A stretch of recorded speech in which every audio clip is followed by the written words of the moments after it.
মানবতাই ছিল তার কাছে সর্বোপরি। নারী শিক্ষা এবং দরিদ্রের কল্যাণে নিবেদিত মার্গারেট এলিজাবেথ নোবেল বা ভগিনী নিবেদিতার আজ জন্মবার্ষিকী। একটি প্রতিবেদন। 1867 সালের 28 অক্টোবর ভগিনী মিস মার্গারেট নোবেল জন্মগ্রহণ করেছিলেন আয়ারল্যান্ডে। পরবর্তীতে স্বামীজির সহচর্যে ভারতকে ভালোবেসে তিনি ভারতে আসেন। মার্গারেট থেকে তিনি হয়ে ওঠেন সিস্টার নিবেদিতা। বিবেকানন্দ নিবেদিতাকে তৈরি করেছিলেন, নিবেদিতার নির্মাণ আমরা বলে থাকি। তো সেটা কাকে করেছিলেন? মার্গারেট এলিজাবেথ নোবেলকে। তিনি তাকে নিয়ে এসেছিলেন, আইরিশ মহিলা, তাকে নিয়ে এসেছিলেন, ধার করে নিয়ে এসেছিলেন। উনি বলতেন যে আজকের ভারতবর্ষে মেয়েদেরকে মানে আমাদের দেশের মেয়েদের শিক্ষা দেবে এবং ভারতীয় যে শিক্ষাধারা, ভারতীয় সংস্কৃতি সেটা শেখাবে, এমন নারী আজকের একটু তার অভাব আছে। তো সেজন্য সিংহিনীকে উনি ধার করে নিয়ে এসেছিলেন, আইরিশ সিংহিনী, তাকে ধার করে নিয়ে এসেছিলেন এবং তাকে নির্মাণ করেছিলেন, তাকে তৈরি করেছিলেন। কলকাতার বাগবাজারে এখনো রয়েছে ভগিনী নিবেদিতার বাড়ি। পুরানো সবকিছুকে ঠিক রেখেই সারদা মঠ কর্তৃপক্ষ রিয়েস্টার করেছেন সবটাকে। এই বাড়িতেই এসেছিলেন বীর সন্ন্যাসী স্বামী বিবেকানন্দ, বসেছিলেন বাড়ির ভিতরের বারান্দায়। এখনো রয়েছে সেই বারান্দা, যেখানে অগমেন্টেড রিয়েলিটির মাধ্যমে সেই সময়কে তুলে ধরা হয়েছে দর্শকদের জন্য। আজ এই বাড়িতে রোজ বহু ভক্ত আসেন ইতিহাসকে নিজের চোখে দেখতে, ছুঁয়ে দেখতে। ভারতে হিন্দু ধর্মের প্রচার প্রসার, নারী শিক্ষা, স্বাধীনতা আন্দোলন সহ ভারতের একাধিক গুরুত্বপূর্ণ বিষয়ে ভগিনী নিবেদিতার অবদান অনস্বীকার্য।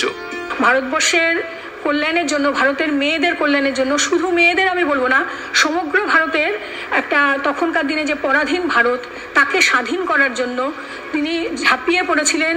তার নিজের যে আদর্শ, সেই আদর্শটাকে উনি কাজে প্রমাণিত করেছিলেন এবং শুধু তাই নয়, ভারতের সেবার কাজে উনি নিজেকে নিবেদন করেছিলেন, যেটা আমরা দেখতে পাই প্লেগের সময় বাগবাজারে অসম্ভব রকমের প্লেগে আক্রান্ত যে এই বস্তি, এই অঞ্চল, যে অঞ্চলে সিস্টারের এই বাড়ি, এই 16 নম্বর বোসপাড়া লেন এর বাড়ি, এই বাড়ি থেকেই কিন্তু বেলুড় মঠের প্রথম সেবা কাজ শুরু হয়।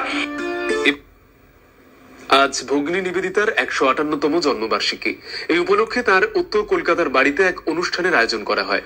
উপস্থিত ছিলেন শ্রী সারদা মঠ এবং রামকৃষ্ণ সারদা মিশনের সহ সংঘাধ্যক্ষা প্রবাজিকা প্রদীপ্ত প্রাণা মাতাজি। নিবেদিতা বালিকা বিদ্যালয়ের ছোট ছোট ছাত্রীরা প্রণাম নিবেদন করে। সঙ্গে ছিল সাংস্কৃতিক অনুষ্ঠানের অর্ঘ্য। এছাড়াও নিবেদিতার ইচ্ছা অনুসারে রামকৃষ্ণ সারদা মঠ ও মিশনের ভবিষ্যৎ পরিকল্পনায় তৈরি হচ্ছে Nivedita institute of human advancement and research centre.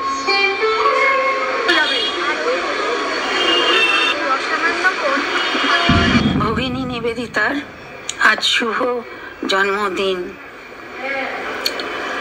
1867 খ্রিস্টাব্দে আয়ারল্যান্ডে জন্ম হয় তাঁর। পূর্বে নাম ছিল মিস মার্গারেট নোবেল। একটি ধর্মপ্রাণ যাজক পরিবারে তার জন্ম। তিনি ছিলেন খুব মেধাবী এবং সহানুভূতিশীল বালিকা।